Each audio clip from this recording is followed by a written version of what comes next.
সমস্ত মিডিয়ার বন্ধু এবং আমার সাথে পাশে যিনি বসে আছেন এই প্রদেশের এসসি মোর্চার সভাপতি অরবিন্দদা, প্রদেশের মিডিয়া ইনচার্জ সুনীতবাবু, আজকে সারা দেশেই এই ধরনের প্রত্যেক প্রদেশেই প্রায় প্রেস কনফারেন্স চলছে। তার কারণ কিছুদিন আগে নেতা প্রতিপক্ষ রাহুল গান্ধীজি আমেরিকা সফরে গিয়ে যেভাবে সংবিধানের অবমাননা করেছেন এবং রিজার্ভেশন প্রথাটা ওনারা পাওয়ারে আসলে খতম করে দেবেন বলে বিদেশে গিয়ে বিদেশের মাটিতে দাঁড়িয়ে উনি বলেছেন, তাতে একজন তপশিলি সম্প্রদায়ের মানুষ হিসাবে এবং যারা আজকে শোষিত পীড়িত দলিত সমাজের প্রতিনিধিত্ব করছি, আর বিশেষ করে সেই সংগঠনের ভারতীয় সংবিধানের আর্টিকেল 338-এ মহামহিম রাষ্ট্রপতি আমাকে 3 বছরের দায়িত্ব দিয়েছিলেন এবং কিছুদিন আগেই আমার সেই টেনিওর শেষ হয়েছে। একজন প্রথম বাঙালি হিসাবে সেই দায়িত্ব পেয়েছিলাম এবং অত্যন্ত দুঃখের বিষয় যখন ভারতের বিরোধী দলনেতা তিনি বিদেশের মাটিতে দাঁড়িয়ে হুঁশিয়ারি দিচ্ছেন আমরা ক্ষমতা এলে সংরক্ষণকে খতম করে দেব। আজকে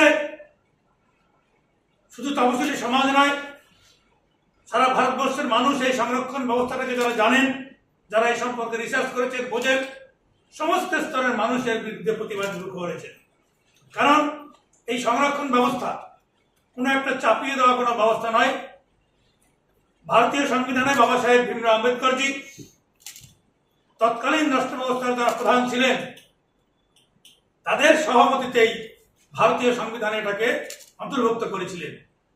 এটা সাংবিধানিক অধিকার, কারণ তৎকালীন সমাজের সমস্ত রাষ্ট্রনেতারা মনে করেছিলেন যে এই শোষিত পীড়িত বঞ্চিত সমাজের মানুষ তাদেরকে যদি একটা বিশেষ সময়ের জন্য সংরক্ষণ ব্যবস্থা আওতার মধ্যে এনে তাদেরকে যদি সমস্ত ক্ষেত্রে এগিয়ে নিয়ে না যাওয়া যায়, তাহলে যে বিরাট সংখ্যক পিছিয়ে পড়া মানুষ তাদেরকে আমরা কখনোই অগ্রগতিতে নিয়ে আসতে পারবো না।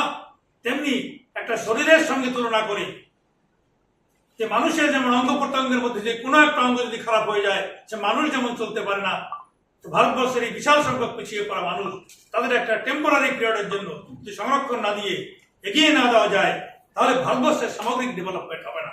এই সত্যটা তৎকালীন রাষ্ট্র ব্যবস্থায় যারা ছিলেন সবাই তারা স্বীকার করেছিলেন বলে ভারতীয় সংবিধান রয়েছে। আজকে তারপরেই এই কংগ্রেসি শাসক 57 বছর ধরে ভারতবর্ষের শাসন ব্যবস্থায় ছিলেন, কিন্তু তারা এটাকে সবাই পলিটিক্যালি ইউজ করেছেন, যার জন্য এই শোষিত পীড়িত বঞ্চিত সমাজের মানুষদের আজও সংরক্ষণের আওতায় তাদের নিতে হচ্ছে। কারণ এই সংরক্ষণ ব্যবস্থা every 10 years will be reviewed by the parliament. আজকে সেই জিনিসটা হয়নি তাদের শাসনকালে। যখন অটল বিহারী বাজপেয়ী এসেছিলেন তিনি এসে কিছুটা শুরু করেছিলেন এবং মাননীয় প্রধানমন্ত্রী আমাদের নরেন্দ্র মোদীজি ব্যাপক সংস্কারের মধ্য দিয়ে এই তপশিলি সমাজকে শুধু সমাজকে এবং পিছিয়ে পড়া সমাজকে এগিয়ে নিয়ে যাওয়ার জন্য বিভিন্ন পরিকল্পনা গ্রহণ করেছেন। আর ওনাদের সেই বাপদাদারাও যেটা করেছেন, সেই 57 বছর আগে শাসন ব্যবস্থা যখন এসেছিলেন তখনও যেটা করেছিলেন, তার পরবর্তী প্রজন্মের প্রতিনিধি হয়ে তারাও সেই কথাটা বলে বেড়াচ্ছেন। আবার মাঝে মধ্যে তারা অনেক সময় নাটকীয় ভঙ্গি করছেন। তার বিরুদ্ধে প্রতিবাদ জানাতে আজকে ভারতীয় জনতা পার্টি প্রত্যেকটি প্রদেশে আমরা প্রেস কনফারেন্স করে আপনাদের মাধ্যমে, মিডিয়ার বন্ধুদের মাধ্যমে সমাজের সর্বস্ত স্তরে নিয়ে যেতে চাই এবং কালকে আমাদের এই উপলক্ষে বিভিন্ন প্রদেশ অফিসে ধর্ণা প্রদর্শন হবে।